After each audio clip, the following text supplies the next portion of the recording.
दोस्तों 30 जनवरी 1948 शाम के करीब 5 बजे महात्मा गांधी जब संध्या पूजन के बाद बाहर आ रहे थे, तभी भीड़ से होते हुए नाथूराम गौडसे गांधी जी के पास पहुंचा और उसने गांधी जी को नमन किया और उनका रास्ता रोक लिया।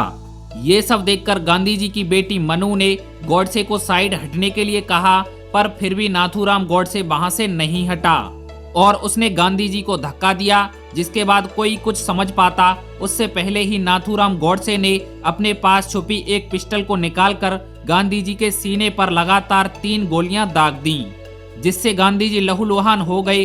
पर गांधी जी को गोली मारने के बाद भी नाथूराम गौडसे वहां से भागा नहीं, वहीं पर निडर होकर खड़ा रहा। गांधी जी को इस तरह लहूलुहान देखकर उनके समर्थक बुरी तरह से भड़क चुके थे और उन्होंने तुरंत ही नाथूराम गौडसे को पकड़ लिया। एक ओर गांधी जी लहूलुहान पड़े थे और दूसरी ओर उनके ही समर्थक उनके विचारों की हत्या कर रहे थे और अहिंसा के रास्ते पर उतर चुके थे। काफी देर तक भीड़ नाथूराम गौडसे को पीटती रही, जिसके बाद पुलिस ने बड़ी मुश्किल से नाथूराम गौडसे को भीड़ से छुड़ाया और गिरफ्तार कर लिया। जिसके बाद ये खबर मीडिया और अखबारों में तेजी से फैल गई कि गौडसे ने गांधी जी की हत्या कर दी है।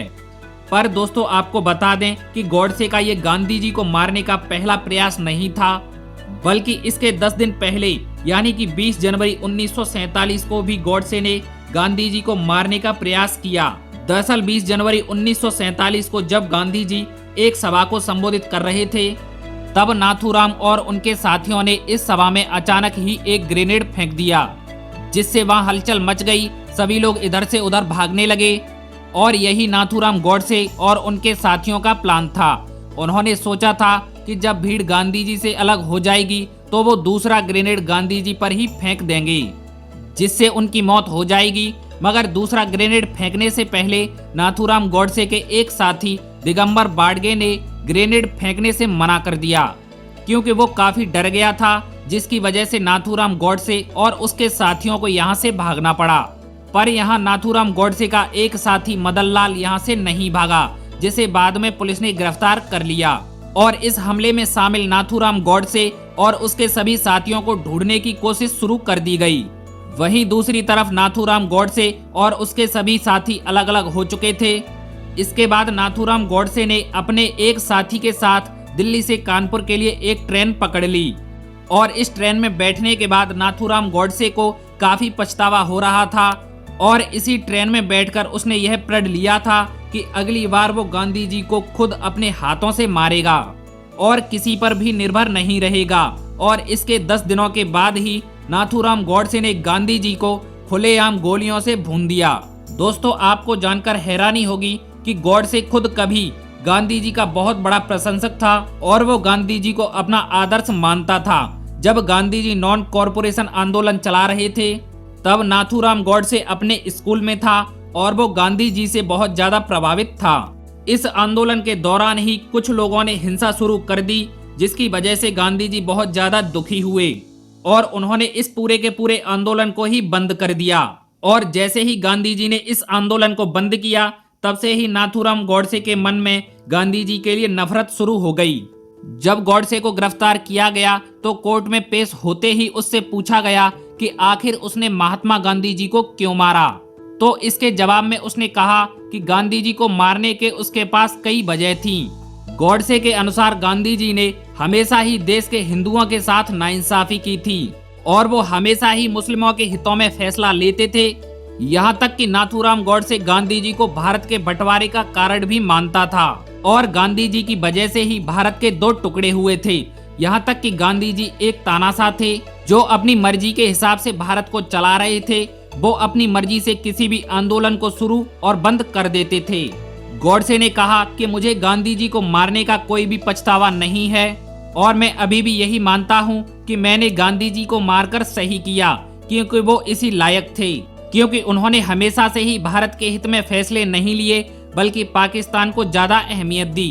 कोर्ट में गौडसे ने कहा कि मैंने गांधी जी को मारकर कोई गलत काम नहीं किया, बल्कि गांधी जी को मारकर मैंने देश पर एक बहुत बड़ा उपकार किया।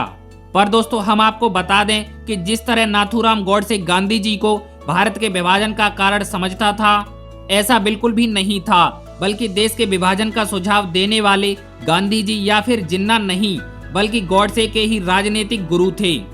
गांधी जी तो आखिर तक विभाजन के खिलाफ थे और उन्होंने बहुत प्रयास भी किए थे इस विभाजन को रोकने के लिए। गांधी जी ने भारत को विभाजित न करने को लेकर मुस्लिम लीग के नेताओं से बातचीत करने की भी कोशिश की और उन्हें काफी मनाया भी था, मगर जिन्ना कांग्रेसियों की किसी भी बात पर राजी नहीं हुए और उन्होंने डायरेक्शन डे लॉन्च कर दिया, जिसके बाद देश भर में दंगे हुए, जिसकी वजह से गांधी जी को जिन्ना की बात माननी पड़ी और भारत के 2 टुकड़े करने पड़े। मगर विभाजन के बाद भी गांधी जी भारत में हिंदू और मुसलमानों को एक साथ मिलकर रहने की बात कर रहे थे और गांधी जी की बदौलत ही उस समय विभाजन के बाद भी बहुत से मुस्लिम पाकिस्तान में नहीं गए और भारत में ही रहने लगे, जिसके बाद उन्होंने भारत में ही रहकर हमारे देश को आगे बढ़ाने में सहायता करने लगे। अब रही बात गांधी जी के नॉन कॉरपोरेशन आंदोलन को बंद करने की, तो ये गांधी जी का एक सही फैसला था, क्योंकि इस आंदोलन को इसीलिए शुरू किया गया था ताकि लोग हिंसा के साथ अंग्रेजों के सामने अपनी मांग को रख सकें।